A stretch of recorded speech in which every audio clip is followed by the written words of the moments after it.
그들이 두루마리를 서기관 엘리사마의 방에 두고 뜰에 들어가 왕께 나아가서 이 모든 말을 왕의 귀에 아뢰니 왕이 여우디를 보내어 두루마리를 가져오게 하매 여우디가 서기관 엘리사마의 방에서 가져다가 왕과 왕의 곁에 선 모든 고관의 귀에 낭독하니 그때는 9째 달이라.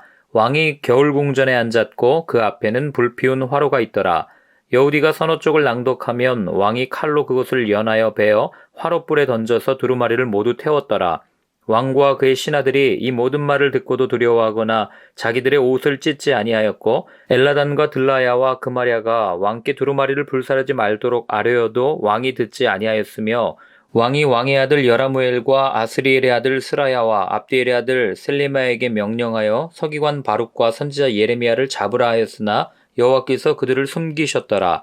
왕이 두루마리와 바룩이 예레미야의 입을 통해 기록한 말씀을 불사른 후에 여호와의 말씀이 예레미야에게 임하니라. 이르시되 너는 다시 다른 두루마리를 가지고 유다의 여호야김 왕이 불사른 첫 두루마리의 모든 말을 기록하고 또 유다의 여호야김 왕에 대하여 이와 같이 말하기를 여호와의 말씀에 내가 이 두루마리를 불사르며 말하기를 내가 어찌하여 바벨론의 왕이 반드시 와서 이 땅을 멸하고 사람과 짐승을 이 땅에서 없어지게 하리라 하는 말을 이 두루마리에 기록하였느냐 하도다. 그러므로 여호와께서 유다의 왕 여호야김에 대하여 이와 같이 말씀하시니라. 그에게 다윗의 왕위에 앉을 자가 없게 될 것이요 그의 시체는 버림을 당하여 낮에는 더위 밤에는 추위를 당하리라. 또 내가 그와 그의 자손과 신하들을 그들의 죄악으로 말미암아 벌할 것이라. 내가 일찍이 그들과 예루살렘 주민과 유다 사람에게 그 모든 재난을 내리리라 선포하였으나 그들이 듣지 아니하였느니라. 이에 예레미야가 다른 두루마리를 가져다가 느리야의 아들 서기관 바룩에게 주매 그가 유다의 여호야김 왕이 불사른 책의 모든 말을 예레미야가 전하는 대로 기록하고 그 외에도 그 같은 말을 많이 더하였더라. 아멘. 우리가 신앙생활을 하면서 자주 던지는 질문 중에 하나가 하나님 도대체 저는 하나님을 이해할 수 없습니다 라는 질문입니다. 하나님을 위해서 얼마나 열심히 헌신하고 수고하고 또 그렇게 노력하고 지금까지 살아왔는데 내게 주어지는 대가, 내게 주어지는 상황은 왜 이렇습니까? 그렇게 하나님을 점점 불신하다가 그 불신이 쌓여서 나중에는 하나님을 아예 떠나버리게 되는 그런 사람들도 우리는 주변에서 많이 보게 됩니다. 대표적으로 니체나 마르크스 같은 사람이 그런 사람들 아니겠어요? 하나님 없는 세상을 꿈꿉니다. 오늘 본문에 나오는 여호야김 왕도 아마 이런 왕이었던 것 같습니다. 그가 어떤 일을 행했고 그리고 또 하나님께 어떻게 행동했는지를 함께 살펴보면서 오늘을 사는 우리는 어떻게 살아야 되는가 한번 고민해 봤으면 좋겠습니다. 자, 먼저 20절부터 23절까지를 읽겠습니다.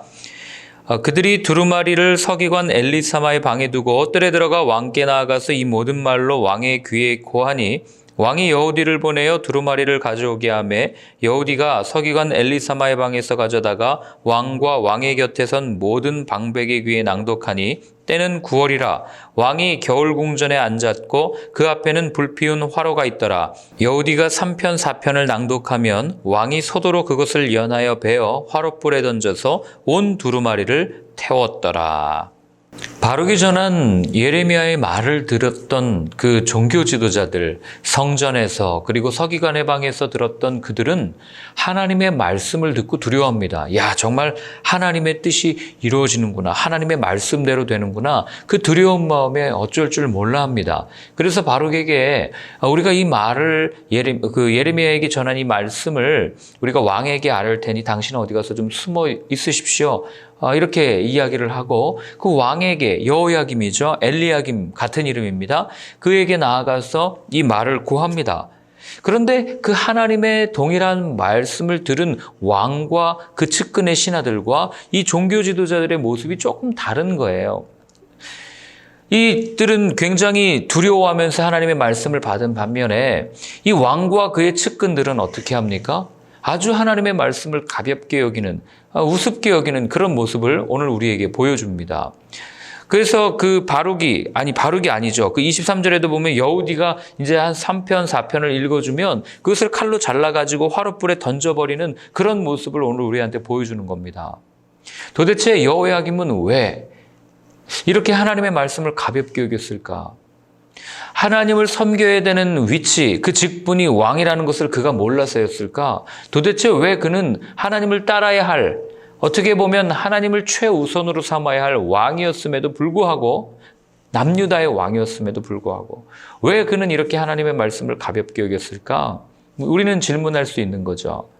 그 질문에 대한 답은 이 여호야김의 삶을 가만히 들여다보면 우리는 발견하게 됩니다. 자, 먼저 이 여호야김이 누구의 아들이에요? 요시야의 아들입니다. 요시야는 어떤 왕입니까? 우리 역대하 34장 한번 찾아보겠습니다. 역대하 34장 1절부터 4절까지 제가 읽어드리겠습니다. 요시야가 위에 나아갈 때 나이 8세라 예루살렘에서 31년을 치리하며 여호와 보시기에 정직히 행하여 그 조상 다윗의 길로 행하여 좌우로 치우치지 아니하고 오히려 어렸을 때 곧 위에 있은 지 8년에 그 조상 다윗의 하나님을 비로소 구하고 그 12년에 유다와 예루살렘을 비로소 정결케 하여 그 산당과 아세라 목상들과 아로 새긴 우상들과 부어 만든 우상들을 제하여 버리매 무리가 왕의 앞에서 바알들의 단을 회파하였으며 왕이 또 그 단 위에 높이 달린 태양상들을 찍고 또 아세라 목상들과 아로 새긴 우상들과 부어 만든 우상들을 빻아 가루를 만들어 거기 제사하던 자들의 무덤에 뿌리고. 자, 요시야가 어떤 일을 했습니까? 종교개혁을 일으킨 거예요. 당시에 만연하고 있던 아세라 목상이라든지 바알의 신상들, 그 모든 것들을 빻아서 가루로 만들고 그것들을 섬기던 제사장들, 제사하는 그 종교인들이죠. 그들의 무덤에 다 뿌리고 이제는 우리가 하나님만을 섬기겠습니다라고 방향을 전환했던 그런 선한 왕이었어요. 그뿐입니까? 우리 그 뒷장을 한번 보면은요. 이 요시야 왕 때 어떤 일이 일어나냐면 성전을 보수공사합니다. 말씀으로 돌아가고 하나님을 더 소중하게 여겼으니까 당연히 하나님이 머무신다고 생각했던 그 집을 공사했겠죠. 그런데 그 공사하던 도중에 율법책이 발견되는 거예요. 그 율법책을 요시야 왕이 그 자신의 앞에서 낭독하는 그 하나님의 말씀을 듣고 옷을 찢습니다. 그리고 그는 결정을 하고 우리가 하나님의 뜻대로 유월절을 지켜야 되겠다라고 해서 유월절을 성대하게 지킵니다. 그게 역대하 35장에 나오는데 18절부터 19절 제가 읽어드릴게요. 선지자 사무엘 이후로 이스라엘 가운데서 유월절을 이같이 지키지 못하였고 이스라엘 열왕도 요시야가 제사장들과 레위 사람들과 모인 온 유다와 이스라엘 무리와 예루살렘 거민과 함께 지킨 것처럼 유월절을 지키지 못하였더라. 요시야의 위에 있은 지 18년에 이 유월절을 지켰더라. 그 어떤 왕도 사무엘 이후에 다윗도 마찬가지겠죠. 유월절을 이렇게 제대로 지키는 왕이 없었다라고 하나님은 평가하고 있는 겁니다. 그 말은 뭐예요? 유월절은 뭐예요? 출애굽을 기념하는 절기 아닙니까? 하나님께서 우리를 건져주셨음을 기념하는 절기 아니에요? 그만큼 요시야는 하나님이 우리의 보호자시고 하나님이 우리를 인도하시고 하나님이 우리를 이끌어 가십니다라는 확신을 갖고 있었던, 그래서 그게 유월절을 지키는 모습으로 드러났던, 종교개혁을 일으키면서 우리가 하나님을 향하여 달려갑시다. 하나님만이 우리의 보호자시요 우리의 방패이십니다. 라고 말했던 왕이 바로 요시야였다는 것을 알게 됩니다. 그러니 그 요시야의 아들들이 아버지의 뒷모습을 보면서 얼마나 많은 영향을 받았겠어요. 왕은 이렇게 하나님의 말씀 앞에 서는 사람이구나. 왕은 하나님께 전적으로 의탁하고 하나님을 의지하고 하나님께 구하는 사람이구나. 이걸 왜 몰랐겠습니까? 그런데 그렇게 하나님의 말씀 앞에 다가가려고 노력했던 요시야 왕이 어떤 일이 일어나냐면 그때 바벨론과 전쟁을 하려고 올라오는 애굽의 바로 느고라고 하는 왕이 애굽에서 출정해서 쭉 올라가서 저기 바벨론을 치러 올라갑니다. 그런데 이 요시야 왕은 애굽에 올라오는 게 싫은 거예요. 그러니까 안 나가도 될 거를 그냥 괜히 나갔다가 전사하죠. 그러니 그 아들들은 어떻겠습니까? 아버지가 전사하고 나서 둘째가 왕이 됐는데 애굽 왕이 와가지고 다시 그 둘째를 폐위시키고 애굽으로 끌고 가고 그 형이었던 이 여호야김, 엘리야김을 왕으로 세우는 그런 일들을 겪어온 거예요. 그러니 여호야김이 생각할 때는 하나님 섬겨서 뭐하나? 하나님의 말씀으로 돌이켜서 뭐하나? 우상들을 찍어 불살른들 뭐하나? 그렇게 하나님 앞에 서려고 노력했는데 하나님은 왜 우리 아버지를 저렇게 대하셨나? 왜 우리나라를 이렇게 피폐하게 만들었나? 도대체 하나님을 섬기는, 아니 내가 섬기는, 아니 우리가 섬기는 하나님은 도대체 누구신가? 그 말씀도 듣기 싫어. 그런 생각을 여호야김이 하지 않았겠냐고요. 그러다 보니 점점 하나님에 대한 실망감이 커지고 그로 인해서 하나님을 불신하게 되고 결국에는 다른 우상을 섬기는 것도 아닌 그게 잘못됐다는 걸 봐왔으니까요. 결국에 자기 자신만을 섬기게 되는, 자기 자신의 판단만을 신뢰하게 되는 그런 왕의 모습으로 변해갔다는 것을 우리는 눈치챌 수 있습니다. 우리는 이런 왕의 모습을 보면서 단편적으로 정말 왕이면 하나님의 말씀을 잘 들어야지 이렇게 생각할 수 있지만 여러분 이게 만만치 않은 문제라는 것을 우리도 압니다. 왜냐하면 우리의 삶에서도 이런 일을 겪고 있기 때문에 그래요. 우리가 그런 질문 던지지 않습니까? 정말 하나님을 이토록 섬기는데 왜 이렇게 처참합니까? 어떤 분들은 평생 하나님을 섬기면서 살아가는데 그 끝이 별로 좋지 않아요. 이 땅에서의 끝이. 사고 나기도 하고 암에 걸려서 돌아가시기도 하고 이런 일들을 겪을 때마다 우리는 질문하는 거죠. 아니 하나님의 말씀을 이렇게 지켜왔는데 하나님의 말씀대로 살아왔는데 또 어떤 목사님은요 금식하다가 돌아가세요. 30일, 40일 금식하다가. 그럼 남겨진 가족들은 어떻게 생각하겠습니까? 아니 도대체 왜요? 우리가 뭘 그렇게 잘못했습니까? 아버지가 하나님을 사랑해서 하나님과 함께 금식하려고 그렇게 하다가 이게 잘 되는 게 아니라 어떻게 죽을 수가 있습니까? 돌아가실 수가 있습니까? 이런 생각을 하다가 점점 하나님 앞에 불평하게 되고 하나님을 불신하게 되고 결국에는 하나님이 없다고까지 말하게 되는 그런 경지에까지 이르게 되는 그런 지경에까지 이르게 되는 그런 일들을 우리 주위에서 얼마나 많이 보냔 말입니다.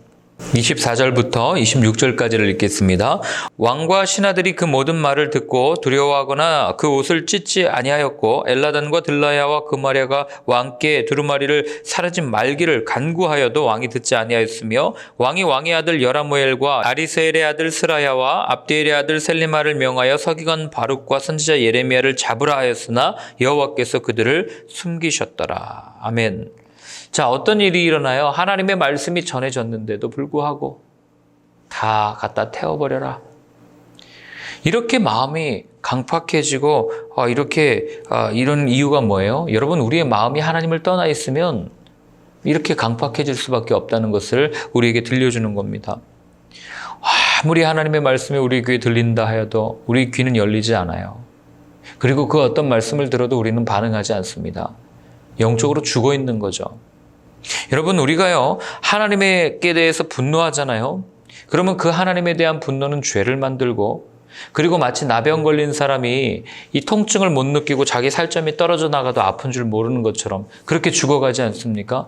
마찬가지로 이 죄는 우리를 무디게 만들고 우리의 영혼을 정말 감각이 없도록 만들어서 결국에는 죽게 만드는 거죠. 그러니 오늘 왕이 그 귀에 어떤 말씀을 들려도 듣지 못하고 반응하지 않는 거예요. 죽은 거죠. 하고 싶은 대로 자기 생각과 자기 감정에 모든 것을 맡기고 그게 사는 것처럼 산다고 말하는 착각하고 있는 거죠.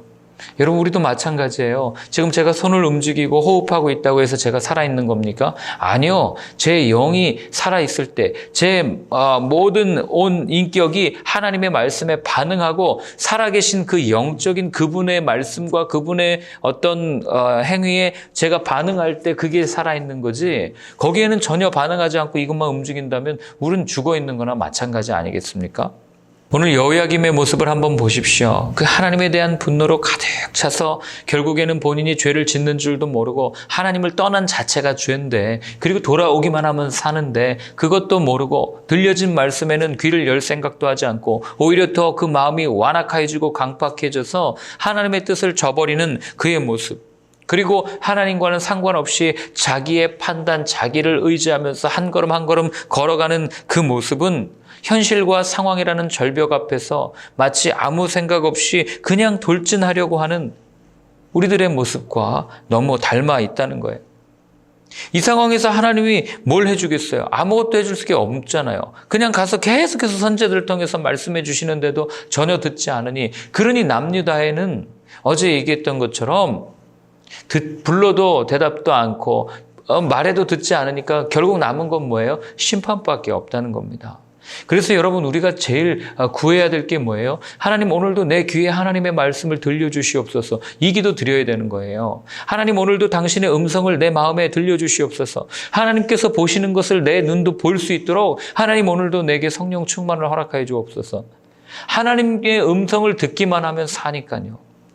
돌아오라는 말씀을 들으면 살 거 아니에요. 돌이키면 살 거 아닙니까? 그런데 그게 안 들리니까 여전히 세상의 소리들, 여전히 내 안에서 올라오는 소리들, 여전히 내 마음에 가득 차 있는 나가 외치는, 내 자신이 외치는 그런 소리들로 이게 가득가득해서 들리니까 하나님의 말씀이 들리지 않게 되고, 결국에는 나 자신을 의지해서 끝까지 걸어가다가 멸망의 길로 가는 것이 성경에 나오는 많은 안 좋은 사람들의 모습 아니겠습니까? 삶의 목적을 잃고 이리저리 방황하는 한 마리 양과 같은 그런 모습 말입니다. 목자가 있는데도 목자에 대한 불신으로 내 마음대로 살 거야. 그러다 내 마음대로 살다가 어떻게 됩니까? 떨어져서 죽는 것밖에 더 있겠습니까? 저는 이 모습을 보면서 오늘 우리의 모습을 봐요. 상황화하고 자기 합리화하면서 말씀을 왜곡해서 듣고 내 멋대로 사는 그런 삶 말입니다. 하나님은 예나 지금이나 우리 귀에 아주 정확하게 들려주십니다. 돌아와라, 돌이키라, 그리하면 산다. 그런데 여러분, 성경은요, 하나님이 우리를 로봇으로 만들지 아니하셨죠? 정말 사랑하니까 자유의지를 주신 거 아닙니까? 늘 선택은 우리 몫이에요. 내가 그 하나님의 말씀에 반응해서 정말 하나님과 함께 거룩한 삶을 살겠냐? 아니면 그냥 여전히 내 마음대로, 내 뜻대로, 내가 하고 싶은 대로 완악해지 그렇게 살아가겠느냐. 선택은 우리가 하는 겁니다. 상황과 아픔으로 삐뚤어지는 길을 선택할 것인가, 아니면 들려진 말씀에 반응하여 영원한 생명을 주는 길을 선택할 것인가. 오늘도 우리는 그 선택의 기로에 서 있다고 하는 것입니다. 어떤 길을 선택하시겠습니까? 저는 우리의 귀에 들려주시는 그 하나님의 말씀을 선택하는 그런 삶을 사는 저와 여러분들이 되었으면 좋겠습니다. 이해되지 않죠? 망하라니요? 멸망하라니요? 말도 안 되는 얘기입니다. 그러나 거기에 생명이 있습니다. 아니, 하나님 죽으라니요? 어떻게 죽어요? 내가 할 게 얼마나 많은데요. 하나님 도대체 왜 나한테 자꾸 죽으라고 그러세요? 죽어야 부활을 맛보기 때문에 그렇습니다. 오늘도 우리 귀에 들려지는 그 하나님의 말씀 앞에 우리가 순종하고, 예 주님, 내가 그 길을 따라가겠습니다, 결단하는 저와 여러분들의 삶이 되었으면 좋겠습니다. 기도하겠습니다. 하나님 아버지, 오늘도 우리 귀에 하나님의 말씀을 들려주시니 감사합니다. 들려주신 말씀을 머리로만 알고 끝내는 것이 아니라 우리의 마음으로, 또 우리의 삶으로 우러나올 수 있는 귀한 말씀이 될 수 있도록, 하나님 오늘도 그 말씀대로 살아가는 우리의 모두의 삶이 될 수 있도록 주님 인도하여 주시옵소서. 이제는 우리 주 예수 그리스도의 크신 은혜와 하나님 아버지의 사랑과 성령님의 인도하심이 주의 말씀을 따라 오늘도 순종하며 나아가겠다고 다짐하는 모든 분들 머리 위에 이제로부터 영원까지 늘 함께하여 주옵시기를 간절히 축원하옵나이다. 아멘.